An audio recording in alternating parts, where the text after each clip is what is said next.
Hello friend, ನಮಸ್ಕಾರ. ರಾತ್ರಿ 2 ಗಂಟೆ ಆಗಿದೆ, ಮಧ್ಯರಾತ್ರಿ 2 ಗಂಟೆ ಆಗಿದೆ. ಎಲ್ಲ ಹೊಡಿತಾ ಇದ್ವಿ.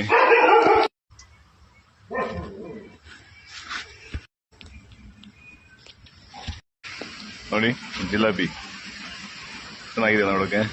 I love you Karnataka. ಇವತ್ತು 7ನೇ ತಾರೀಕು. ಅಭಿಮಾನ್ ಸ್ಟುಡಿಯೋ ಪಕ್ಕ ಒಂದು ಸಣ್ಣ ಹಳ್ಳಿ ಥರ, ಅದು ಸಿಟಿನೇ. ಅಲ್ಲಿ ಗಂಗೇರಿ ಅಭಿಮಾನ್ ಸ್ಟುಡಿಯೋ ವಿಷ್ಣುವರ್ಧವ್ರದ್ದು, ಅಲ್ಲಿ ಕೆಲಸ ಮಾಡ್ತಾ ಇದ್ದೀವಿ. ಮುಗಿಯೋ ಕಡೆ 3 ಗಂಟೆ ಆಗುತ್ತೆ, ಮನೆ ಹೋಗಿ 4 ಗಂಟೆ ಆಗುತ್ತೆ. ನಿದ್ದೆ ಮಾಡಿ ಬೆಳಗ್ಗೆ ಎದ್ದು ತಿರ್ಗಿ ಅಂಗಡಿಗೆ ಹೋಗುತ್ತೆ. ಹೇಗಿದೆಯಲ್ಲ ಜೀವನ? ತುಂಬ ಖುಷಿ. ಕಷ್ಟಪಟ್ಟು ದುಡಿಯೋದ್ರಲ್ಲಿ ಒಳ್ಳೆ ಖುಷಿ ಅನಿಸುತ್ತೆ.